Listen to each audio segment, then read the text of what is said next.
안녕하세요. 오늘도 사연살롱을 찾아주셔서 감사합니다. 저는 아들 하나를 둔 30대 후반 이혼녀입니다. 유복한 집안에서 외동딸로 태어나 남부러울 것 없이 살았어요.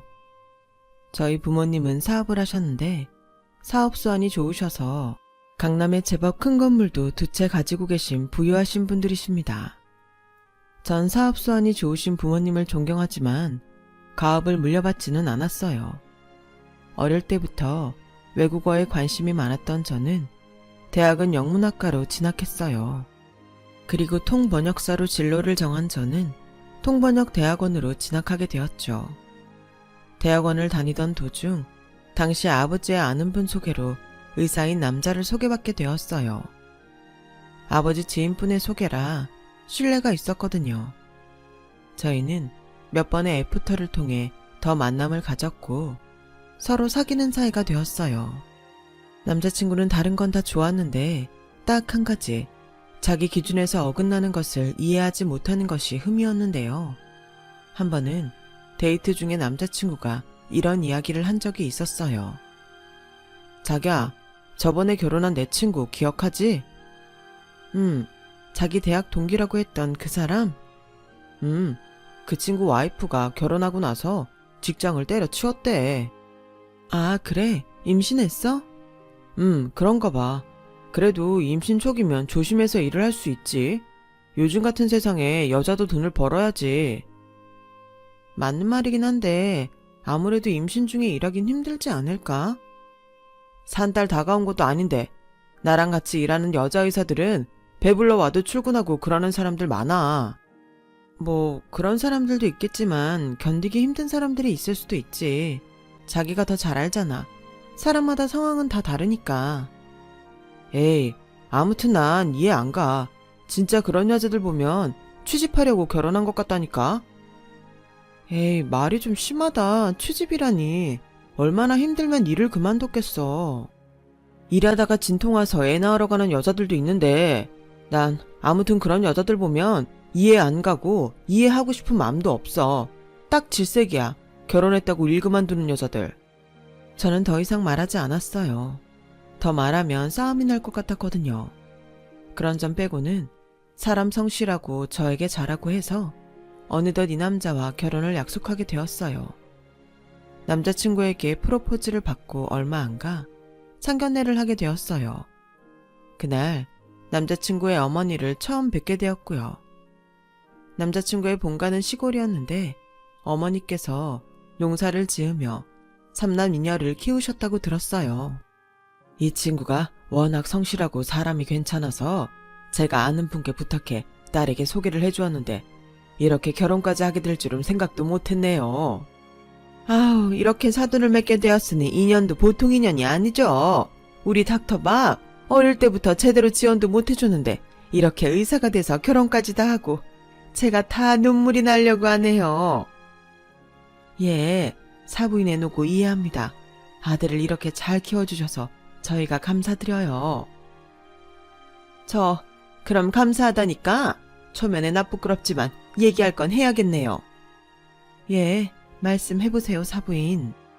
아시다시피 우리 닥터박 위로 형이 둘이나 있고 밑으로 여동생이 둘씩이나 있어요. 근데 닥터박이 자기 형보다 더 먼저 결혼을 하고 제가 이래저래 자식들한테 돈 들어갈 곳이 많다 보니 결혼 지원이 어려울 것 같습니다. 아, 그런 사정이 있으셨군요. 사부인, 이제 아드님도 우리 집 식구니 제 아들이나 다름없어요. 집은 저희 쪽에서 할 테니 걱정 놓으세요. 아유, 감사합니다, 사돈.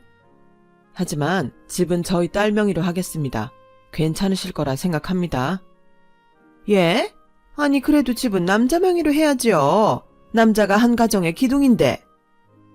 저희 부모님은 시어머님의 너무나 당당한 말에 말문이 막혀 당황하셨지만 아버지가 침착하게 말씀하셨어요.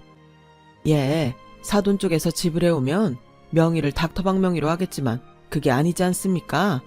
그리고 남자가 가정의 기둥이라는 사고방식은 구식이라고 생각해요. 사돈, 요즘은 여자들도 가장의 역할들을 아주 잘 해내고 있습니다. 제 딸도 결혼해서 일을 계속하는 걸로 알고 있고요. 그러면 둘 다 집안의 기둥이 아닌가요? 아니, 그러다가 둘이 이혼이라도 하면 우리 닥터박이 맨몸으로 쫓겨나는 거 아닌가요? 상견례 자리에서 이혼 이야기를 꺼내는 시어머니가 무척이나 당황스러웠어요. 이때 알아보고 파혼을 했었어야 했을까요? 저의 무지가 저희 부모님에게 상처를 줬을 줄은 그때는 상상도 하지 못했어요. 아니 사돈, 말씀이 지나치십니다. 애들 이제 결혼해서 새롭게 시작하려는데 이혼이라뇨. 가당치도 않습니다. 사돈이 아드님의 행복을 바라시는 것처럼 저도 제 딸의 행복만을 바랄 뿐입니다. 부디 뜻을 왜곡하지 말아주세요. 저희 아버지가 딱 부러지게 말씀하시니 시어머니도 더 이상 고집을 부리시지는 않았어요. 저희 부모님께서 집을 마련해 주시고 남편 3천, 저 2천으로 저희는 결혼했어요. 결혼하고서도 남편은 여전히 의사로 일했고 저 역시 여행 통역 안내사로 여행사에 소속되어 활동하며 잘 벌었기 때문에 경제적으로도 풍족했어요. 결혼 후에도 시어머니가 그래도 집은 남편 명의로 있어야 되지 않겠냐며 물꼬를 틀자 저는 조금 흔들려서 저희 아버지한테 이 문제에 관해서 의논을 드렸어요. 아빠, 어머님이 자꾸 집 명의는 그 일로 해달라고 하세요. 어머님도 자꾸 그렇게 말씀하시고 어차피 계속 살 건데 누구 명의건 무슨 상관일까 싶어요. 그래서 남편 명의로 바꿀까 하는데 안 된다. 난 아무래도 네 시어머님 되는 사람 인품이 의심스러워. 상견례 자리에서 이혼 이야기를 꺼내는 것도 난 솔직히 많이 놀랐단다. 그래서 명의를 박서방 명의로 바꾸는 것도 썩 내키지가 않아. 그래도 이제 제 남편인데 사람 일 어떻게 될지는 아무도 몰라. 일단 네가 쥐고 있을 건 절대 놓지 말아야 한다. 내 말 무슨 말인지 알겠니? 저는 집 명의에 관한 문제에 대해서는 아버지의 뜻에 따랐어요. 그리고 그때는 아버지의 말이 무슨 뜻인지 몰랐지만 지금은 아버지의 말을 들은 것이 신의 한 수라고 생각됩니다. 시어머니는 집이 여전히 제 명의로 된 것에는 불만스러워하셨지만 그래도 둘 다 맞벌이고 제가 항상 양가의 용돈 겸 생활비를 드렸기 때문에 시댁에서도 늘 고마운 며느리라 하면서 대접했어요. 명절과 제사를 제외하고는 시집살이 크게 없이 기본적인 며느리 도리하며 살았어요. 결혼한 지 2년쯤 지났을 때 저는 임신을 하게 되었어요. 하지만 저는 입덧도 심하지 않았고 아침에 일어나기 힘든 것만 빼면 무리가 되지 않아 일을 그만두지 않았어요. 제 커리어에 대한 욕심도 있었고요. 임신 중인 남편과 시어머니는 저에게 일을 그만두지 말라고 은연중에 압박했어요. 제가 만약 임신 기간 중에 몸이 많이 힘들었더라면 그 말들 때문에 스트레스를 받았겠지만 저는 일을 그만둘 생각이 없었기에 그저 한 귀로 듣고 한 귀로 흘렸어요.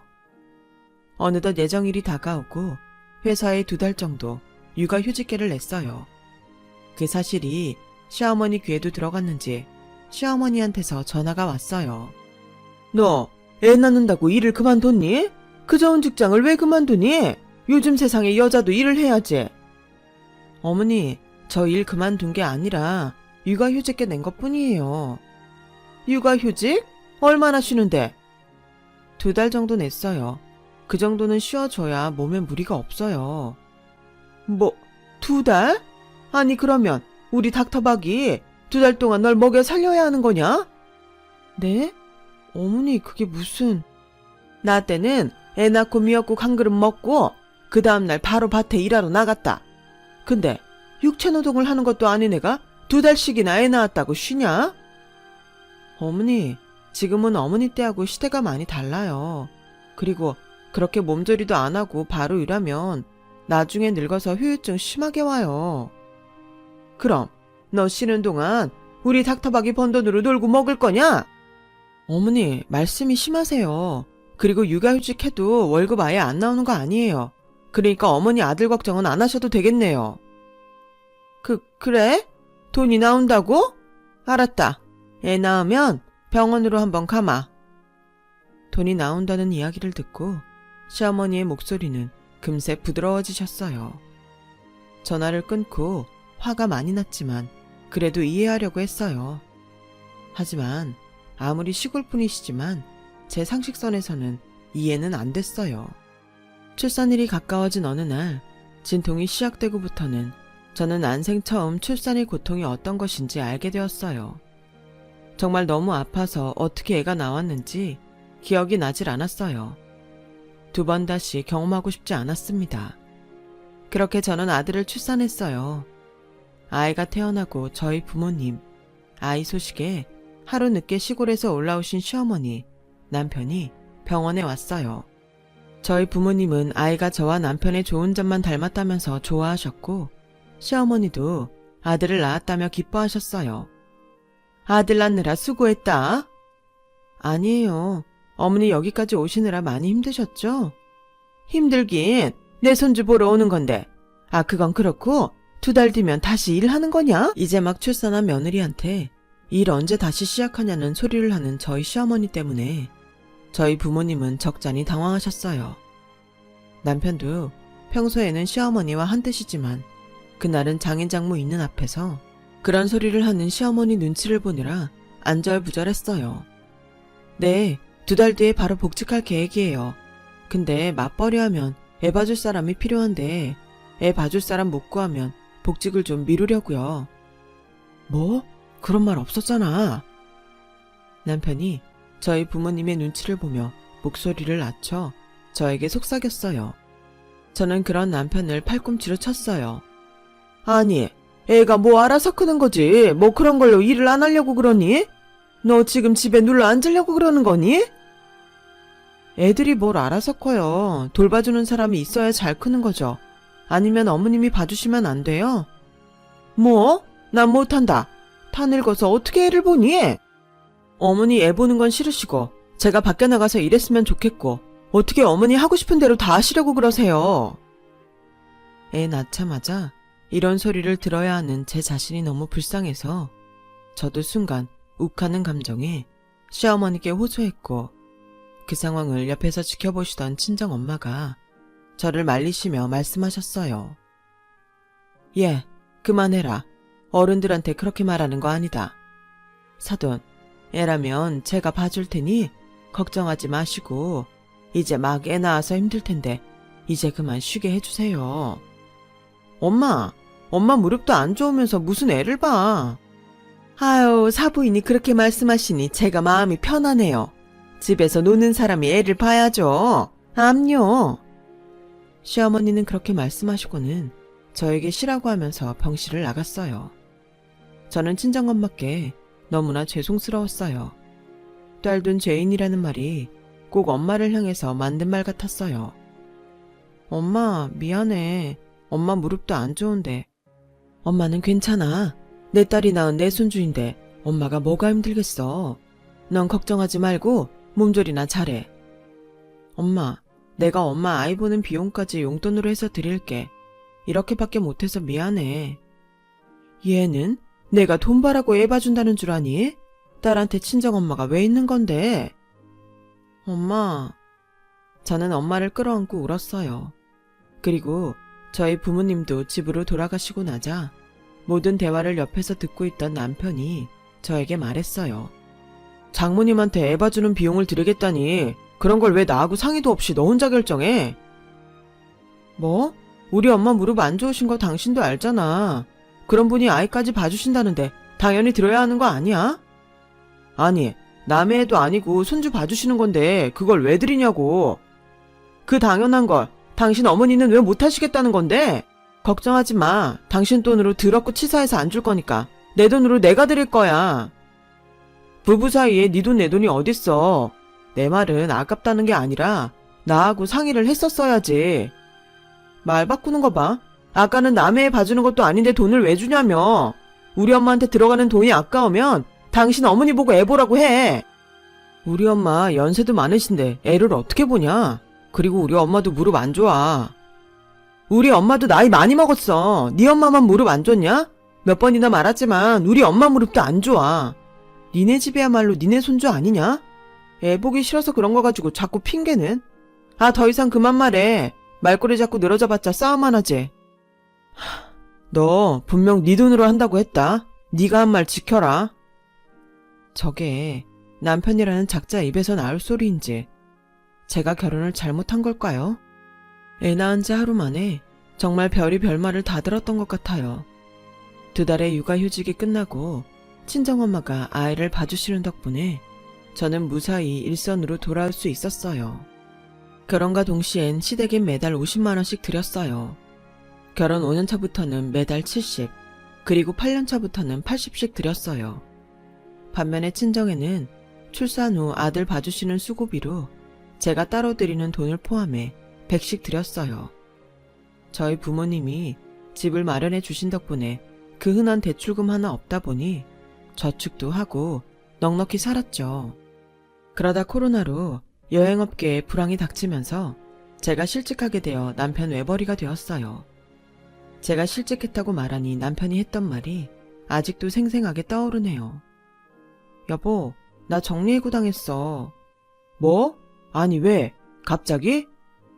코로나 때문에 회사가 많이 어려워졌어. 그래서 통역사들이 회사에서 불필요해져서 나 말고도 정리해고된 사람들 많아. 잘린 거 맞아? 당신이 그만둔 거 아니지? 여보, 내가 내 일에 대해 얼마나 욕심 있는지 알면서 나 임신기간 내내 일했던 사람이야. 어떻게 그렇게 말할 수 있어? 아님 됐어. 그래서 앞으로 어쩔 건데? 일단 3개월 실업급여 받으면서 그 기간 동안 일자리 찾아봐야지. 이번 기회에 좋구나 하고 집에 들어앉을 생각이라면 꿈 깨는 게 좋을 거다. 알지? 나 그런 여자들 질색인 거. 진짜 말하는 것 좀 봐. 걱정 마. 어떻게 해서든 일할 거니까. 말은 그렇게 했지만 막막했어요. 저는 더 이상 취업시장에서 젊은 나이가 아니었기 때문에 재취업에 어려움을 겪을 것이라는 게 예상되었기 때문이죠. 그래도 평생 영어로 먹고 살았던 덕분에 3개월 실업급여를 받은 뒤 번역일이나 영어 과외로 부수입을 벌 수 있게 되었어요. 친정과 시댁에 상황을 설명하고 원래 드리던 용돈에서 다시 월 50씩 드렸어요. 친정 부모님은 사정이 어려우면 어차피 받으려고 한 돈도 아닌데 자신들한텐 신경 쓰지 말라고 하셨어요. 하지만 시어머니는 상황을 설명하자마자 저에게 폭언을 쏟아부으셨어요. 뭐? 실직을 했다고? 네, 어머니, 사정이 그렇게 됐어요. 그럼 너 일자리는 안 구하니? 지금이 어느 때인데 집에서 놀고 있니? 같이 맞벌이해도 한 푼이 아쉬운데 그 좋은 직장을 왜 그만둬?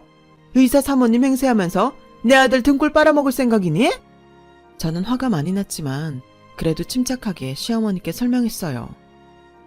어머니, 제가 그만둔 게 아니라요. 코로나 때문에 실직한 거예요. 정리해고 당했다고요. 그리고 아예 노는 거 아니고 과외나 번역일 조금씩 하면서 살림에 보태고 있어요.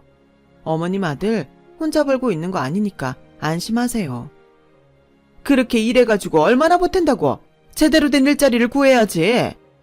제가 정식으로 출근하는 것은 아니지만 그래도 엄연히 일하고 있고요. 제가 며느리로서 잘못한 것도 없는데 너무하신 거 아니세요? 네가 며느리 도리를 다 했단 말이냐? 꼴랑 한 달에 100도 안 되는 푼돈 준 걸로? 오냐? 며느리 도리라는 게 뭔지 알려주마. 그때부터였어요. 그간 못 시킨 시집살이 시키겠다는 것인지 틈만 나면 절 시댁으로 불러서 가정부 부리듯이 부려먹기 시작했어요. 너 오늘 뭐하니? 내일 과외 때 할 수업 준비 말고는 딱히 없어요. 그럼 너 우리 집 좀 와라. 집으로 오라고 하시길래 시어머니 댁으로 가니 시어머니는 마치 작정하신 듯이 밀린 집안일로 가득한 집안을 보여주셨어요. 며칠 동안 쌓아둔 설거지거리, 언제 내놓은지 모를 음식물 쓰레기들, 그리고 산더미처럼 쌓인 빨래들.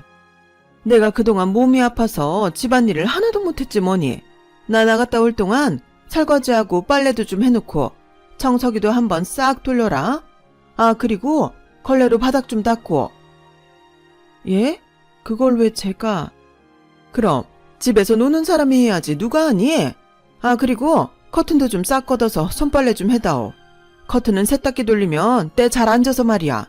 그럼 수고해라. 그날은 하루 종일 시어머님 댁에서 밀린 집안일을 하다가 결국 과외 준비도 제대로 못하고 집으로 돌아갔었네요.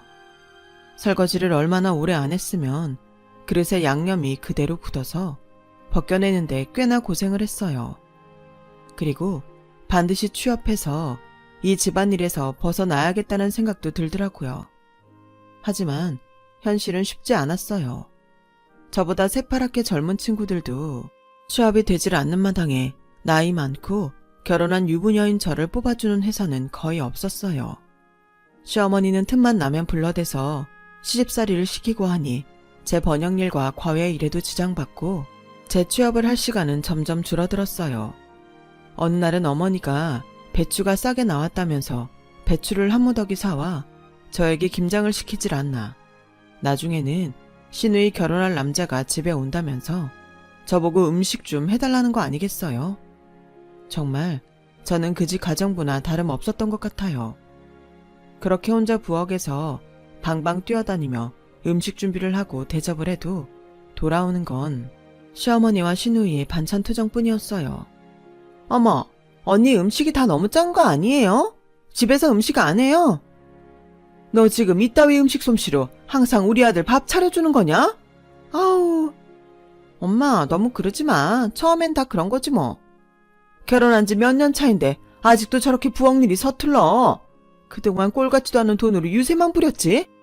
시어머니와 시누이가 말할 때마다 몇 번 폭발할 뻔했지만 간신히 참고 집에 와서 남편에게 다 쏟아냈어요. 진짜 어머니하고 아가씨 나한테 너무하신 거 아니야? 나 곧 마감일 다가오는 번역일도 미루고 어머니 댁에 가서 하루 종일 하녀처럼 일하고 왔어. 그런데 어떻게 그러실 수가 있어? 겨우 그거 하고 투정 부리는 거야. 다른 집 며느리들은 더 심한 말도 들어. 그나마 우리 가족들이니까 그 정도 선에서 교양 있게 멈춘 거야. 뭐? 교양? 며느리 실직하고 시집살이 시키는 게 그게 당신네 집 교양이야? 솔직히 당신 시집 와서 한 게 뭐 있어? 우리 엄마 생신상을 차려드렸어? 아니면 시집 행사를 다 챙겼어? 그냥 명절날 한두 번 얼굴 들이민 게 다 아니야? 그동안 못했던 거 지금 한가할 때 한다고 생각하면 되지. 왜 그렇게 사람이 꼬였어? 내가 한 게 뭐가 없어. 우리 양가 부모님한테 드리는 용돈 다 내 돈으로 나간 거 몰라? 그리고 내가 일부러 시댁에 안 갔어? 나도 일하면서 눈코 뜰 새 없이 바빴어. 내가 가끔 쉬어서 주말에 어머님 댁 가자고 하면 자기도 쉬어야겠다고 딴소리 찍찍 했잖아. 그래놓고 뭐? 나는 그 와중에도 내가 좀 더 아껴 쓰더라도 부모님들 용돈 더 드리려고 더 신경 쓴 게 나야. 내가 한 게 뭐가 없어. 그럼 지금은 돈 안 버니까 몸으로 떼어면 될 거 아니야. 그것도 안 하고 집에서 놀 생각이었냐? 의사 사모님 소리는 그냥 들을 생각이었어? 의사 사모님? 너 아직도 그 소리니? 내가 그렇게 속물로 보였어? 당신은 도대체 나랑 왜 결혼한 거야? 집 잘 살고 부모님이 안정적인 직업을 가졌으니까 했지. 순간 배신감이 밀려왔어요. 아무리 모진 말을 듣더라도 이런 감정을 느꼈던 적은 없었는데 말이에요. 그리고 그동안 속상했던 감정들이 복받쳐 오르기 시작했어요. 결국 배경이었네. 속물은 당신이었네. 근데 어디서 의사 사모님 우는애? 나 실직하고 안 그래도 일자리 잃어서 서러운데 언제 따뜻한 말 한마디라도 해준 적 있어? 그냥 돈 안 번다고 어머니하고 같이 구박이나 해댔지. 처음부터 너라니까 제대로 못 알아본 내 잘못이지. 더 이상은 같이 못 살겠어. 우리 이혼해. 이혼? 이혼할 거면 집하고 재산 다 내놓고 애 나한테 주고 너만 혼자 나가. 집을 왜 당신이 가져가? 이거 우리 아버지가 해준 집이거든? 이 집 해올 때 당신 돈 한 푼이라도 들어간 거 있어? 부부간 재산은 공동인 거 몰라? 정 이혼하고 싶으면 집 4명으로 돌려놓고 나가. 안 그럼 이혼은 없어. 저희 부부는 그 이후로 각방을 쓰게 되었어요. 결혼할 때 꼴랑 3천 가지고 온 놈이 무슨 집을 요구하는지 어이가 없었어요. 그리고 남편의 말이 마음에 걸렸어요. 결혼하고 남편과 저 둘 다 맞벌이였기 때문에 집이 공동재산으로 들어가게 된다면 아버지가 해주신 걸 뺏기는 거나 다름없었기에 저는 신중해질 수밖에 없었어요. 남편이 지방으로 세미나를 간 어느 날 시어머니한테서 전화가 와서 받았더니 대뜸 저보고 야! 하며 소리치시는 게 아니겠어요? 전 당황했지만 침착하게 물었어요. 어머니 무슨 일이세요? 넌 시댁을 도대체 뭘로 보는 거냐? 우리 집이 그렇게 우스워? 어머니 뭘 어머니를 우습게 봤다고 그러세요.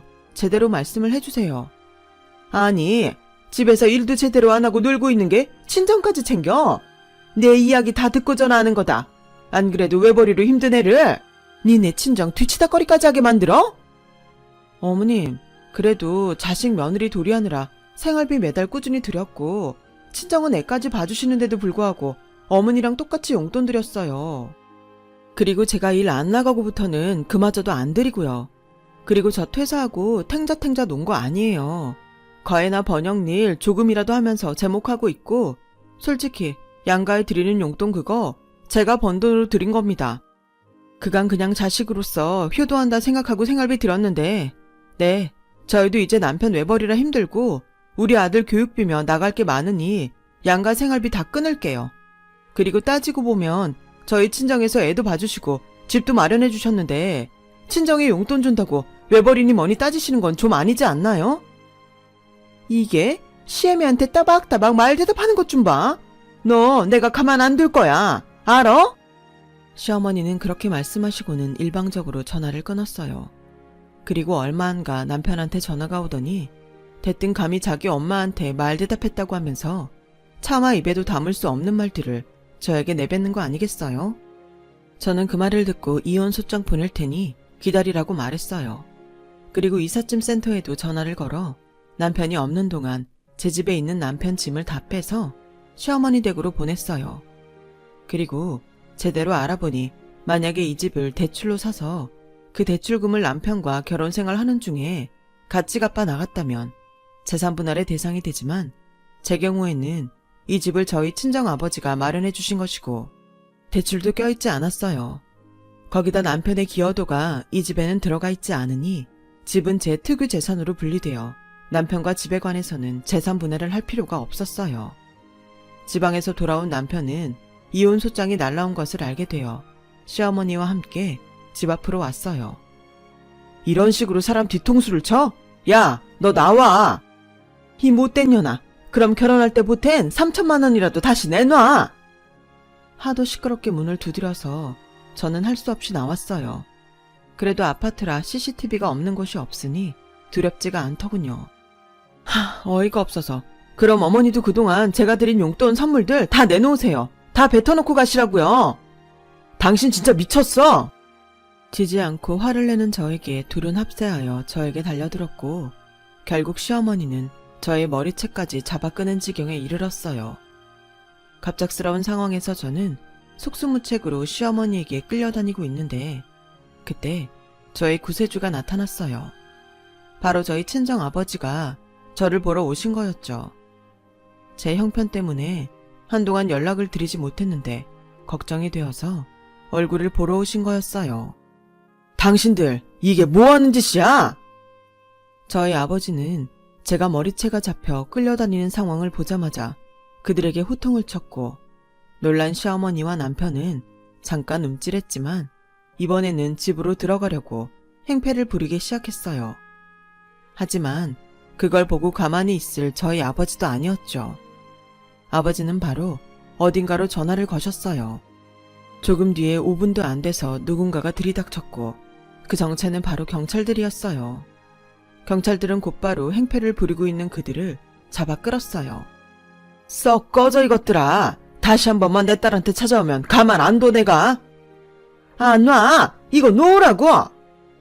그들은 그렇게 경찰들에게 질질 끌려가며 하찮은 모습으로 집에서 쫓겨나게 되었고 아버지의 험악한 소리에 두 번 다시 찾아오지 못했어요. 그리고 저는 저를 폭행한 것을 증거로 경찰에 정식으로 고소했어요. 이 사건 때문에 저는 확실하게 이혼을 좀 더 빨리 끝낼 수 있었죠. 그들은 제게 한 푼도 받지 못하고 오히려 위자료를 물고 이혼을 당하게 됐고 그렇게 제 결혼 생활은 마무리가 되었어요. 한번 이혼을 겪고 나니 시원하긴 하지만 씁쓸한 경험은 두 번 다시 하고 싶지가 않네요. 이혼을 하고 몇 달 후 시어머니가 집에 찾아온 적이 있었어요. 제 머리채를 잡던 그 우악스런 사람은 어디 가고 한 마리의 온순한 양이 되어 제 앞에 나타나더군요. 예, 며느리야. 내가 미안하다. 잘못했어. 내가 나이 처먹고 욕심에 과했다. 우리 아들 좀 살려줄 수 없겠니? 살려주다뇨. 이미 그쪽 아들이랑 이혼했는데 제가 왜 살려요? 그 말 하실 거면 어서 나가세요. 지금 너랑 이혼하고 나서 그 일들 소문이 퍼진 모양이야. 병원에서도 잘리고 아주 페인으로 살고 있다. 나랑 얘기도 안 하려고 해. 우리 아들 잡아줄 사람은 너밖에 없어. 왜요? 이제 저한테 했던 행동들이 당신 아들은 후회가 되나 보죠? 그러니 있을 때 잘해야죠.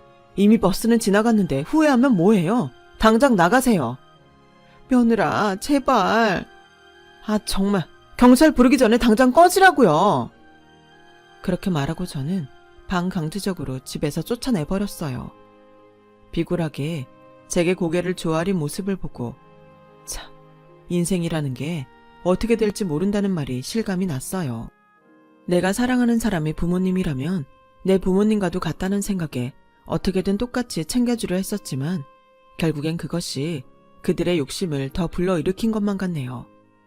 저 역시 이제는 착한 며느리, 착한 와이프 탈출해 내 자식, 우리 부모님을 더 챙기고 살 거예요. 긴 사연 들어주셔서 감사합니다. 들어주신 여러분의 가정에 행복이 가득하시길 진심으로 바랍니다.